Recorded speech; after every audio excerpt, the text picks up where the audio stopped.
Hello दोस्तों, मैं सुप्रिया आप सभी को Supriya education hub YouTube channel पे स्वागत करती हूँ। जैसा कि आप सभी को पता है, मैं बिहार यूनिवर्सिटी का क्वेश्चन बैंक सॉल्व करवाती हूँ। आप लोग देख सकते हैं, आप लोगों का ये क्वेश्चन बैंक है।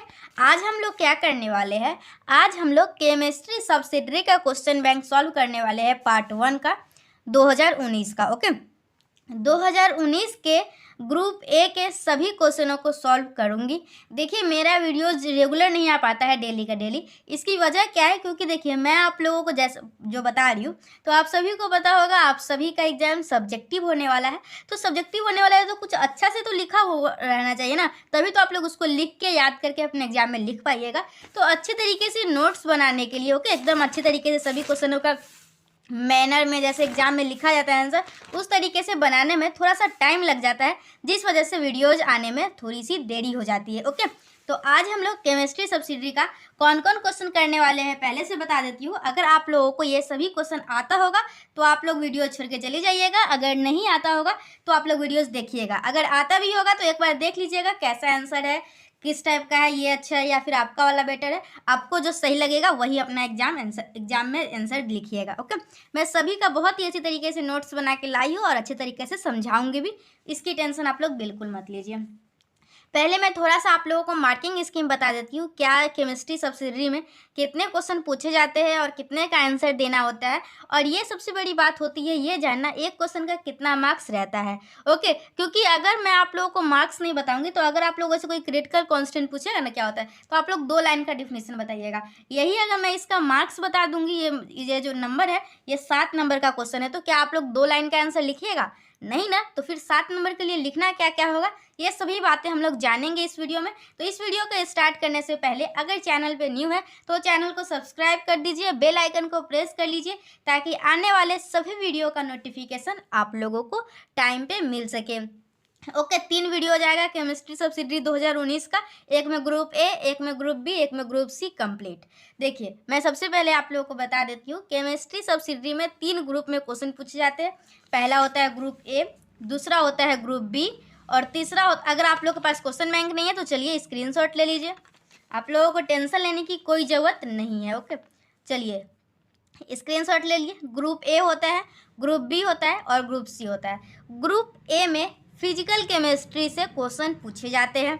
ग्रुप बी में आप लोगों के इनऑर्गेनिक केमिस्ट्री से क्वेश्चन पूछे जाते हैं, और ग्रुप सी में ऑर्गेनिक केमिस्ट्री से क्वेश्चन पूछे जाते हैं। ओके, तो देखिए हम लोगों का क्या है, हम लोगों केमिस्ट्री सब्सिडरी में ग्रुप ए में हम लोगों का पूछा जाता है। देखिए टोटल आप लोगों के टोटल कितने क्वेश्चन पूछे जाते हैं, टोटल 9 क्वेश्चन पूछे जाते हैं। देखिए कहने के लिए तो 9 ही है, 9 क्वेश्चन ही, लेकिन 9 में मतलब 9 में ही 4 क्वेश्चन दे दिया हुआ है। क्वेश्चन नंबर 8 में कहने के लिए तो एक 8 है, 8 का ए में 3 दे दिया, फिर बी दे दिया, मतलब क्वेश्चन है तो बहुत, लेकिन हाँ कहने के लिए है टोटल 9 क्वेश्चन है। ओके, और 9 में से आप लोगों को कितने क्वेश्चन का आंसर देना होता है, आप लोगों को टोटल 5 क्वेश्चन बनाना होता है। 9 क्वेश्चन पूछे जाते हैं केमिस्ट्री सब्सिडरी में, जिसमें से 5 क्वेश्चन बनाना होता है, और किसी भी ग्रुप में 2 से ज़्यादा क्वेश्चन को सिलेक्ट नहीं कर सकते। Okay, max to max 2 question किसी भी एक ग्रुप से लेके हम लोग बना सकते हैं। ओके, ये सभी बातें बताना जरूरी था तो मैं आप लोगों को बता दी। अब सिर्फ मार्किंग स्कीम बाकी है। ये वीडियो थोड़ा सा लंबा होगा क्योंकि हम लोग सभी क्वेश्चनों को डिटेल में समझने वाले हैं। तो देखिए हम लोगों को टोटल कितना क्वेश्चन का आंसर देना होता है, 5 क्वेश्चन का। केमिस्ट्री सब्सिडरी में आप सभी को पता होगा प्रैक्टिकल भी होता है, तो प्रैक्टिकल के कितने मार्क्स होते हैं, 25 मार्क्स होते हैं। तो हम लोगों को बाकी कितने रह गए, टोटल 100 मार्क्स का एग्जाम होता है, 25 का प्रैक्टिकल हो जाता है, तो 75 का हम लोगों का थ्योरी का एग्जाम होता है, और 5 क्वेश्चन का आंसर देना है, मतलब एक क्वेश्चन का आप लोगों को 15 मार्क्स मिलेगा। तो जैसे देखिए 1 का ए और बी दोनों है, तो ये दोनों मिला के आप लोगों के 15 मार्क्स है। तो ऐसे मार्किंग स्कीम ऐसे हो सकता है, इसका 7 इसका 8 ऐसे करके, मतलब ये क्वेश्चन बनाते हैं तो 7 नंबर मिलेगा सिर्फ, और ये दोनों बनाते हैं तो ये 7 इसमें 8 इसमें, टोटल 15 नंबर मिल जाएगा। तो ये दोनों क्वेश्चन मिला के आप लोग को 15 नंबर का आंसर देना है। तो आप लोग खुद सोच सकते हैं 15 नंबर के लिए कितना मेहनत करना होगा। ओके, तो चलिए और क्वेश्चन क्या है, देखिए पहला क्वेश्चन है define critical constant, find out of value of critical constant in terms of van der Waal constant.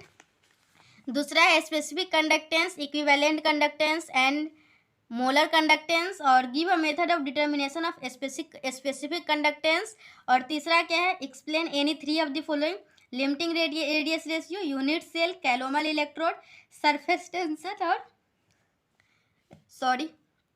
Calomel electrode और सरफेस टेंशन और ब्राउनियन मोशन। ओके, ये हम लोग ये 3 क्वेश्चन आज करने वाले हैं ग्रुप ए में। चलिए देखिए क्या है क्वेश्चन, डिफाइन क्रिटिकल कांस्टेंट। तो critical constant is a characteristic temperature, pressure and specific volume of A gas above which it can not be liquefied. तो देखिए क्रिटिकल कांस्टेंट क्या होता है, क्रिटिकल कांस्टेंट एक ऐसा कांस्टेंट है उसके ऊपर हम लोगों का जो भी गैस होगा ना उसको लिक्विफाई नहीं कर सकते। ओके, देखिए जैसे कोई भी गैस का लिक्विफिकेशन होता है ना तो उसके लिए कोई फिक्स्ड टर्म होगा, fixed temperature, fixed pressure, fixed volume होगा। उसके ऊपर अगर आप लोग बढ़ाते हैं टेम्परेचर, ओके, तो आप लोगों का वो जो गैस है वो लिक्विफाई नहीं हो पाता है। तो वही जो कंडीशन है ना, जो मतलब कि जिसके ऊपर हम लोगों का गैस लिक्विफाई नहीं होगा, तो वो कंडीशन हम लोगों का कहलाता है क्रिटिकल कांस्टेंट। समझ गए क्रिटिकल कांस्टेंट क्या होता है? Critical constant is a characteristic temperature, pressure and specific volume of A gas above which it can not be liquefied. तो जैसा कि आप सभी को मैं बताई, इस क्वेश्चन के लिए कम से कम 7 नंबर हम आप लोगों को मिलने वाला है। तो क्या आप लोग बताइए 2 लाइन लिखिएगा तो आप लोगों को 7 नंबर दिया जाएगा? नहीं ना। तो आप लोगों को और कुछ लिखना होगा। क्या लिखना होगा? क्रिटिकल कांस्टेंट जो होता है वो 3 टाइप का होता है। कौन कौन होता है?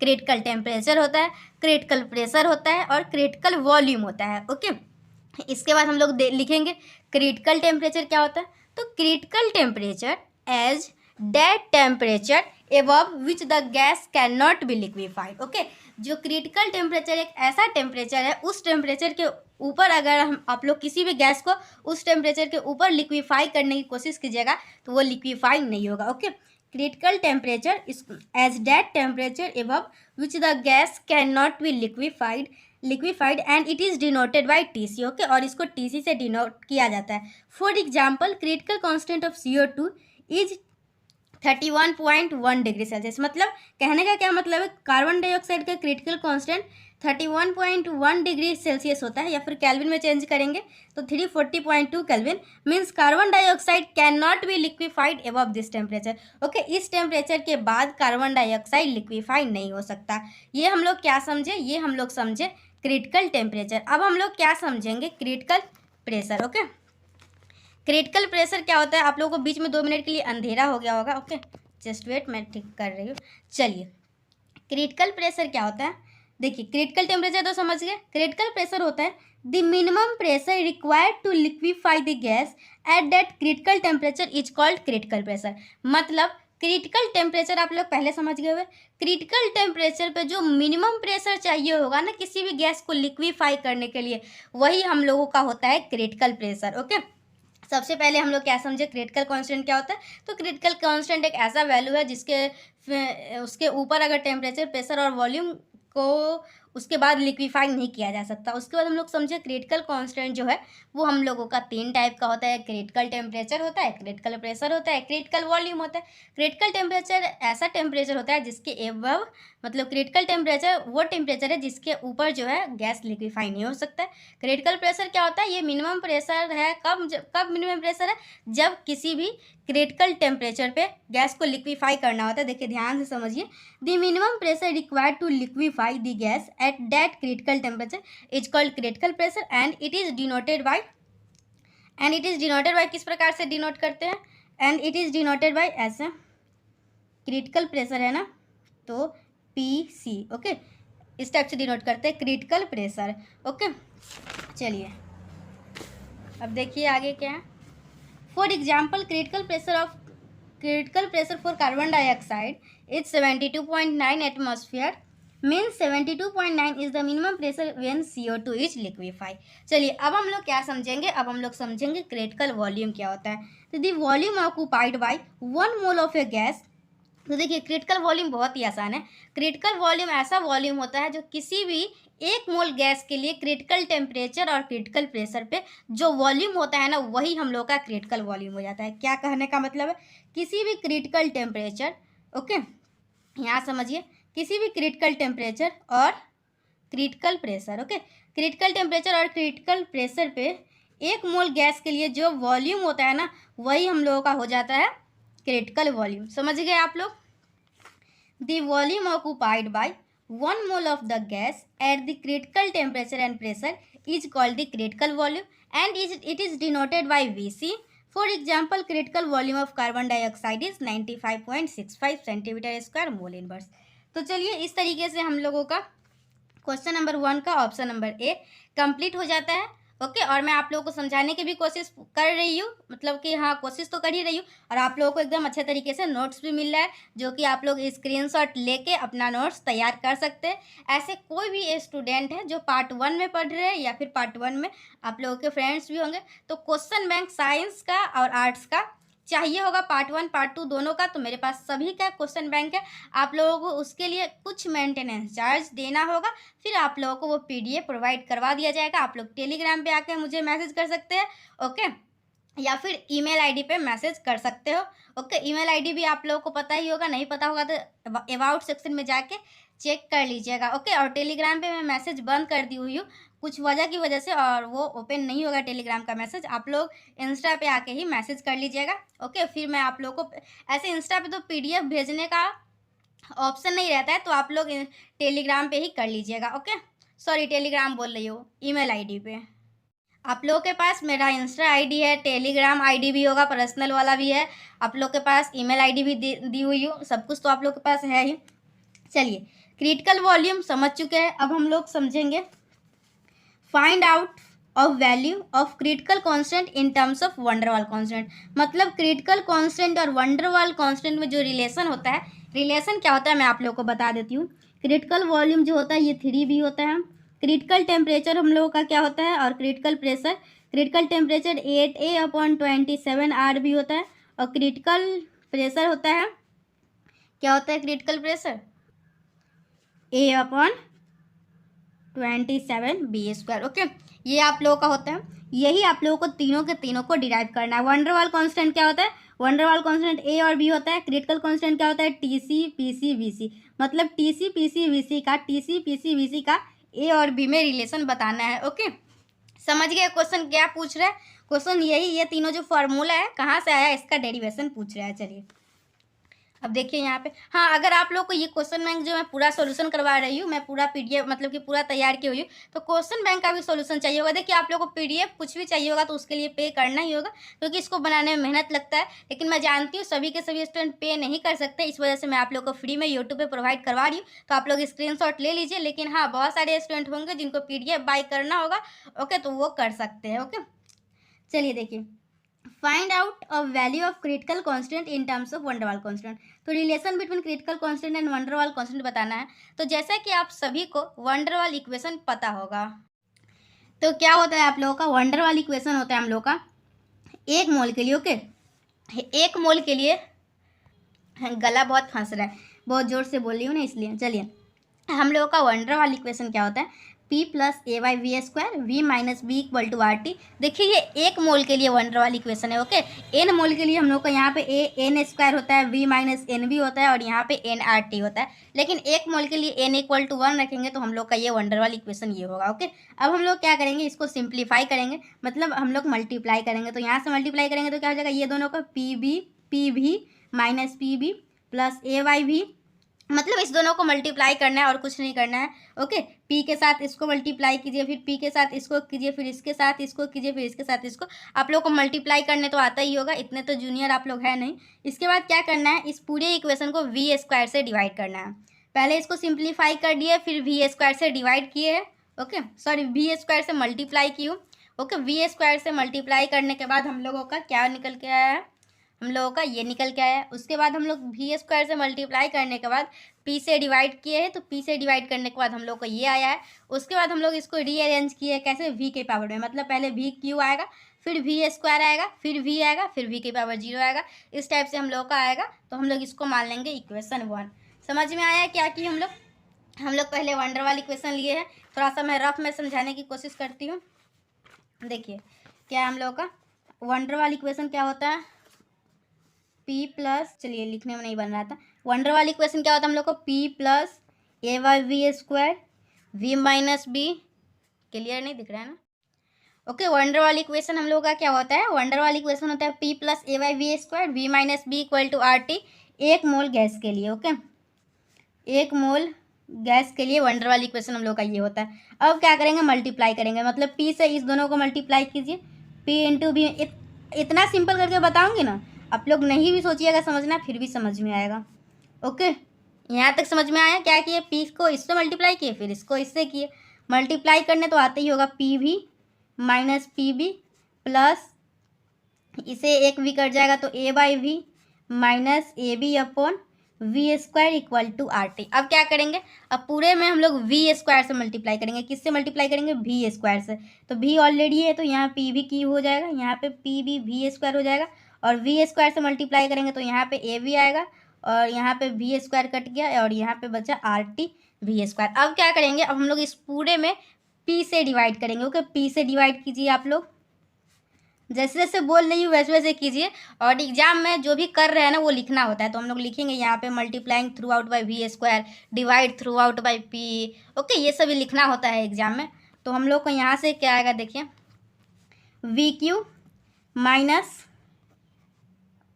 Okay V square plus a V by P minus a V by P equal to R T V square upon P. Okay, अब क्या करेंगे, वी स्क्वायर वाले टर्म को इधर ले आइए, वी क्यू, और वी स्क्वायर यहाँ से कॉमन लेती हूँ तो यहाँ पे वी प्लस में बचेगा, और ये इधर आया तो माइनस में आया, और माइनस वी स्क्वायर कॉमन ले चुकी हूँ तो यहाँ पे बचेगा आर टी अपॉन वी बचेगा, और यहाँ पे ये क्या बचेगा, a b upon P minus a P upon V. आप लोग देख सकते हैं यहाँ पे वी क्यू है, वी स्क्वायर है, वी है, और सही हो क्या, मतलब यहाँ वी के सही पावर में रीअरेंज कर दिया गया। अब इसको क्या करेंगे, अब इसको हम लोग मान लेंगे इक्वेशन 1 और बढ़ेंगे आगे। अब क्या करना होता है, अब यहाँ पे जो टी है और पी है उसको हम लोग टी सी और पी सी एज्यूम करेंगे। ओके, हम लोग को क्रिटिकल में वैल्यू चाहिए ना, यहाँ पे जो भी वैल्यू चाहिए, तो टी को हम लोग टी सी और पी को पी सी लेंगे। ओके, तो हम लोग का क्या निकल के आएगा, यहाँ पे समझने की कोशिश कीजिए, उधर मैं दिखाऊंगी आप लोग को स्क्रीनशॉट लेने के लिए, यहाँ से स्क्रीनशॉट लेने की कोशिश नहीं कीजिए। B plus R T C P C, और यहाँ पे a b P C minus a B upon P C, और इसको इक्वेशन मान लेंगे हम लोग 2। ओके, ये दोनों इक्वेशन मान लिए। अब मैं आप लोगों को क्रिटिकल वॉल्यूम का थोड़ा देर पहले क्या डिफिनेशन बताई थी। अगर हम लोग क्रिटिकल टेम्परेचर और क्रिटिकल प्रेशर लेते हैं तो हम लोगों का जो वॉल्यूम होता है 1 मोल गैस के लिए, वो बराबर होता है किसके बराबर होता है, क्रिटिकल वॉल्यूम के लिए। यही हम लोग क्रिटिकल वॉल्यूम का डिफिनेशन पढ़े हैं, जब हम लोग क्रिटिकल टेम्परेचर और क्रिटिकल प्रेशर पे 1 मोल गैस के लिए हम लोग का जो वॉल्यूम होता है वही हम लोग का क्रिटिकल वॉल्यूम होता है। तो यहाँ से हम लोग का क्या आ जाएगा, v minus V C equal to 0। अब हम लोग क्या करेंगे, इसका क्यूब करेंगे, इसका क्यूब, तो a माइनस बी का क्यूब क्या होता है, a cube minus b cube minus 3ab और इंटू ए माइनस बी, मतलब v minus V C equal to 0। तो यहाँ से हम लोग को क्या निकल के आएगा, यहाँ से हम लोग को निकल के आएगा V cube minus V C cube minus 3v square V C और minus minus plus 3v square equal to 0। चलिए अब यहाँ पे आ जाइए, इधर समझिए। चलिए ये सब देख लिए, ये हम लोग ये फर्स्ट इक्वेशन बना लिए हैं। उसके बाद हम लोग क्या किए हैं, eight the critical point the terms P and T may be replace. देखिए मैं आप लोगों के लिए बहुत अच्छा नोट्स लेके आई हूँ, इतना अच्छा नोट्स आप लोगों को कहीं नहीं मिलने वाला है। चैनल पे न्यू है तो चैनल को सब्सक्राइब कीजिएगा और अपने सभी फ्रेंड्स को बताइएगा, और यहाँ से आप लोग खुद भी नोट्स बनाइएगा और अपने सभी फ्रेंड्स को भेजिएगा भी यहाँ पे। Okay, at the critical point the terms P and T may be replaced by the critical value P C and T C. Okay, P और टी को हम लोग क्रिटिकल वैल्यू में चेंज किए हैं, पी सी और टी सी में। तो हम लोग का ऊपर वाला इक्वेशन कुछ इस प्रकार दिखेगा। ओके, और हम लोग क्या जानते हैं, but we know that at critical temperature and critical temperature, okay, at critical temperature and critical pressure होगा, सॉरी, यहाँ पे हम लोग का क्या निकल के आएगा, यहाँ पे क्रिटिकल प्रेशर है, but we know that at critical temperature and critical pressure the volume is called critical volume. तो हम लोग का ये जो वॉल्यूम होगा यहाँ से क्रिटिकल वॉल्यूम आ जाएगा, मतलब v minus B C equal to 0, और इसका क्यूब करेंगे तो 0 का क्यूब तो 0 ही रहता है। ओके, चलिए तो हम लोगों का यहाँ से ये निकल के आ जाएगा, और हम लोग इसको मान लेंगे इक्वेशन 3। अब हम लोग को क्या करना है, इक्वेशन 2 और इक्वेशन 3 को कंपेयर करना है। ओके, कंपेयर करना है मतलब समझाती हूँ।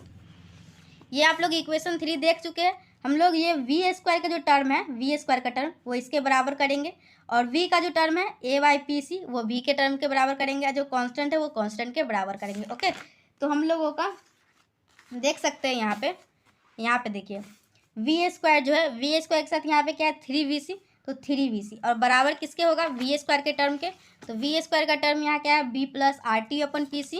ओके, तो यहाँ पे हम लोगों का हो जाएगा बी प्लस आर टी अपन पी सी, और ये हम लोग इक्वेशन मान लिए है 4। अब हम लोग क्या करेंगे वी सी स्क्वायर का मतलब वी का टर्म होगा, तो वी का टर्म यहाँ पे क्या है 3vc स्क्वायर, और यहाँ पे वी का टर्म क्या है देखिए यहाँ पे v का टर्म है ए बाई पी सी, तो ए बाई पी सी बराबर हो जाएगा 3vc स्क्वायर के बराबर हो जाएगा। और लास्ट में जो टर्म बचेगा हम लोग का ये वी सी क्यू कॉन्स्टेंट है, ये कॉन्स्टेंट के बराबर हो जाएगा a b upon P C. Okay, a b upon P C था, तो ये हम लोग इक्वेशन 4 मान लिए, ये इक्वेशन 5 मान लिए, और ये इक्वेशन 6 मान लिए। ओके, अब हम लोग क्या करेंगे इस दोनों को डिवाइड करेंगे तो हम लोग का वी सी का वैल्यू आ जाएगा। Okay, on dividing equation 5 and 6, तो हम लोग 5 और 6 को डिवाइड करते हैं तो हम लोग का यहाँ से VC का वैल्यू जो है वो 3V आता है। मैं पहले ही बता चुकी हूँ क्रिटिकल वॉल्यूम जो है हम लोग का 3V आएगा, 3V ही आएगा, लेकिन हम लोग प्रूफ करने के लिए इसमें बोल रहा है तो हम लोग प्रूफ कर रहे हैं। ओके, उसके बाद हम लोग क्या करेंगे ये जो क्रिटिकल वॉल्यूम निकाले हैं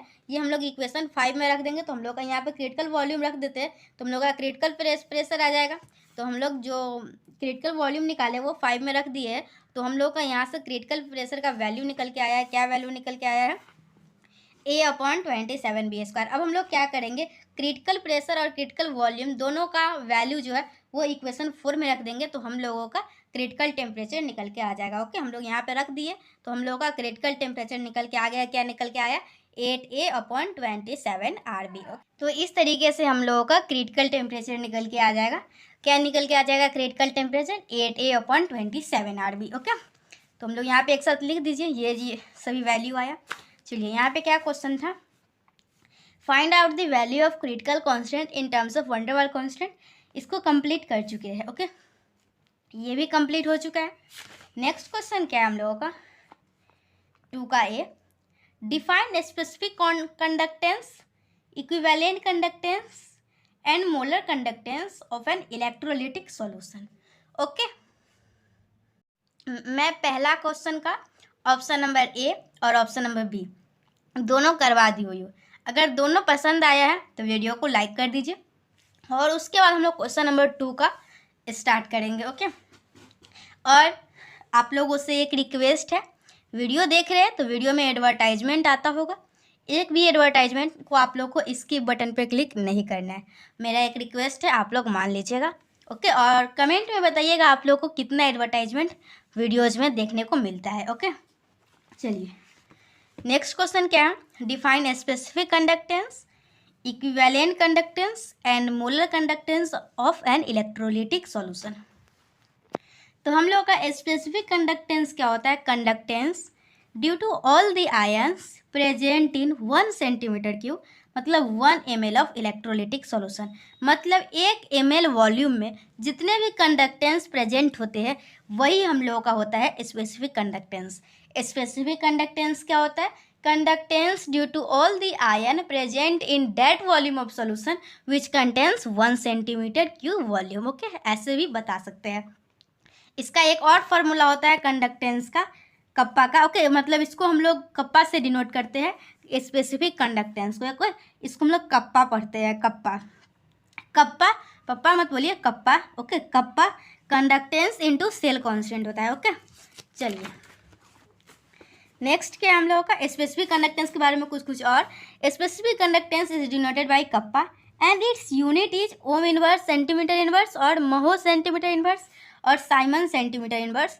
okay, and it is also known as conductivity. Okay, specific conductance conductivity दोनों एक ही चीज़ है। चलिए अब हम लोग देखेंगे इक्विवेलेंट कंडक्टेंस।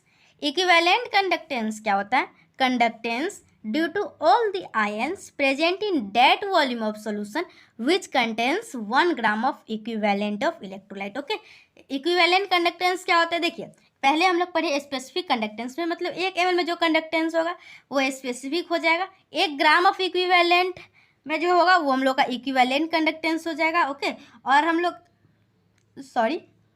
एक और पढ़ेंगे मोलर कंडक्टेंस, तो उसमें 1 ग्राम मोल होगा। ओके, तो conductance due to all the ions present in that volume of solution which contains 1 gram of equivalent of electrolyte. Okay, इसका कप्पा इंटू वॉल्यूम होता है मोलर, ये क्या है हम लोग का इक्विवेलेंट कंडक्टेंस। ओके, वॉल्यूम क्या होगा, volume which contains 1 gram of equivalent of electrolyte, ये है equivalent conductance. Okay, equivalent conductance is denoted by this and its unit is Simon centimeter square equivalent inverse। Okay, आप लोग अच्छे तरीके से screenshot भी ले सकते हैं। ये सभी डिफिनीशन है, इसमें कुछ ज़्यादा समझने वाला है नहीं। मोलर कंडक्टेंस क्या होता है, conductance due to all the ion of that volume of electrolyte which contains 1 mole of electrolyte, और ये हम लोगों का इसका फॉर्मूला हो जाता है and it is denoted by this and its unit is this. तो अभी हम लोग क्या पढ़े, अभी हम लोग स्पेसिफिक कंडक्टेंस देखे, ये सभी तो डिफिनीशन था, तो इसमें ज़्यादा कुछ था नहीं। उसके बाद हम लोगों का नेक्स्ट क्वेश्चन क्या है, नेक्स्ट क्वेश्चन हम लोग का give a method of determination of specific conductance. तो हम लोग को एक मेथड बताना है जिससे हम लोग स्पेसिफिक कंडक्टेंस निकालते हैं। तो हम लोग स्पेसिफिक कंडक्टेंस जो निकालते हैं ना, ये हम लोग एक्सपेरिमेंट के थ्रू निकालते हैं वेट स्टोन ब्रिज का यूज करके। वेट स्टोन ब्रिज क्या होता है, आप सभी अगर क्लास 12th में ही पढ़ना था, वेट स्टोन ब्रिज फिजिक्स में पढ़ना था, तो वेट स्टोन ब्रिज की सहायता से हम लोग इसका निकालते हैं। तो आप लोग इस टाइप से डायग्राम बना सकते हैं। ये 3 हम लोगों का रेजिस्टेंस है और ये चौथा रेजिस्टेंस जो है वो इसके साथ अटैच है। और बैलेंस्ड वेट स्टोन ब्रिज क्या होता है, जब हम लोगों का इसमें है ना करंट 0 हो जाएगा। ओके, करंट 0 हो जाएगा मतलब 0 डिफ्लेक्शन होगा। तो अगर हम लोग का कोई भी बैलेंस्ड वेट स्टोन ब्रिज होता है तो R1/R2 बराबर होता है R3/R4 के।